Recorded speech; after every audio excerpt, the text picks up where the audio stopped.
Sudan, Ethiopia, and Eritrea. Is the Horn of Africa sliding towards war? On May 4th, a barrage of drones struck Sudan's international airport and several military installations in the capital Khartoum. Sudan's official army, known as the Sudan Armed Forces, SAF, blamed Ethiopia and the United Arab Emirates, UAE, for the attacks. However, both countries denied responsibility for the attack despite reportedly backing the Rapid Support Forces, RSF, a paramilitary-turned-rebel group at war with SAF since April 2023. While no independent body has been able to verify the accusations, the SAF recalled its ambassador to Ethiopia, while Addis Ababa accused the SAF of backing hostile forces in its own country. Sudan and Ethiopia have this classic cross-border proxy war where both are facing internal conflict and see the other as supporting their own internal armed opposition. Alan Boswell, an expert on the Horn of Africa with International Crisis Group, ICG, told the New Arab. As a result, both sides feel encircled and under pressure, he added.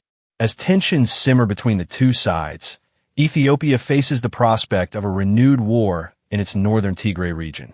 The day before drone strikes hit Khartoum, a faction from the Tigray People's Liberation Forces, TPLF, reasserted control over Tigray province, kicking out a pro-government rival. The maneuver risks torpedoing a peace agreement that ended the two-year conflict, which dragged on from November 2020 to 2022.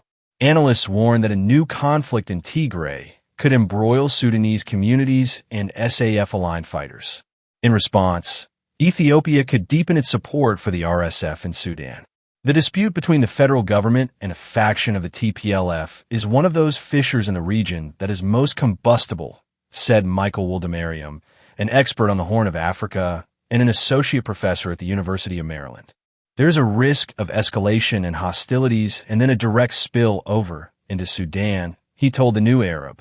Cross-border alliances.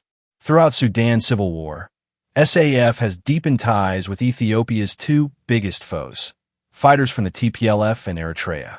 TPLF fighters took refuge in eastern Sudan during the First Tigray War. Some are now fighting with SAF and threatening others with deportation back to Ethiopia unless they enlist. Some of these fighters, said Woldemariam, could cross into northern Ethiopia from eastern Sudan to aid their kin against the federal government. One dimension of a spillover is that there are TPLF units fighting in Sudan, and their presence is facilitated by SAF. One could imagine these fighters being activated in the context of a new war in northern Ethiopia, he told the New Arab. Other catastrophic scenarios involve Eritrea, a small nation that fought a 30-year war for independence against Ethiopia. In 2020, Eritrea allied with Ethiopia's federal government to attack the TPLF, previously the ruling party in Ethiopia from 1991 to 2018. Eritrean fighters helped Ethiopian federal troops impose a suffocating siege and commit atrocities in Tigray, according to Human Rights Watch, HRW. But in a staggering shift, Eritrea is now backing the TPLF against the Ethiopian federal government. Eritrea's tactical alliance aims to form a buffer against a possible invasion of its own territory, said Woldemariam. Over the last 2 years, Ethiopia's Prime Minister Abiy Ahmed has issued veiled threats to recapture Eritrea's Assab port in order to regain direct Red Sea access. Ethiopia became landlocked when Eritrea seceded with the port 35 years ago. Abiy has called Ethiopia's landlocked status a historical mistake. Meanwhile, Eritrea is training SAF-aligned militias on its soil.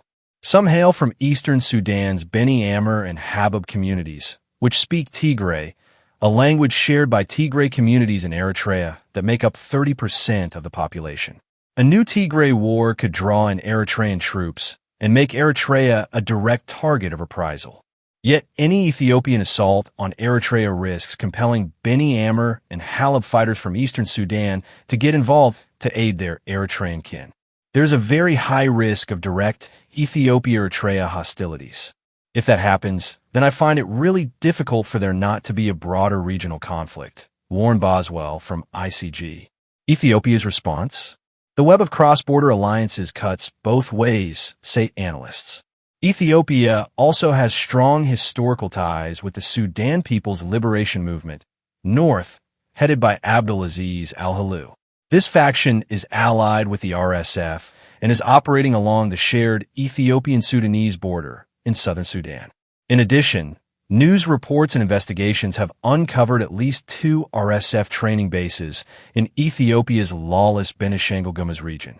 Both the RSF and SPLMN-AH are exploiting their wide operational maneuver to attack SAF in Sudan's strategic Blue Nile region, which straddles the Ethiopian border. Khalid Kher, an expert on Sudan and the founder of the Confluence Advisory think tank, believes this front will eventually reach and destabilize East Sudan, irrespective of possible fighting in neighboring Ertrea or northern Ethiopia. I think Eastern Sudan will be the next front, and we'll see that much more clearly when the next dry season comes around, especially with Ethiopia now entrenching its support for RSF, she told the New Arab. While analysts agree that both sides will continue supporting each other's opponents, they say it is unlikely for SAF and Ethiopia's federal government to face off directly. Both are too bogged down in their own internal conflicts to attack one another. Abiy and SAF's leader Abdel Fattah al-Burhan appear to recognize their shared interest in de-escalating tensions. On May 9th, Burhan sent his vice president, Malik Agar, to meet with Abiy in Djibouti. According to Boswell, the fact that a high-level meeting took place shortly after the SAF accused Ethiopia of firing drones at Khartoum is a good sign, adding that Sudan and Ethiopia have historically managed to avoid direct confrontation.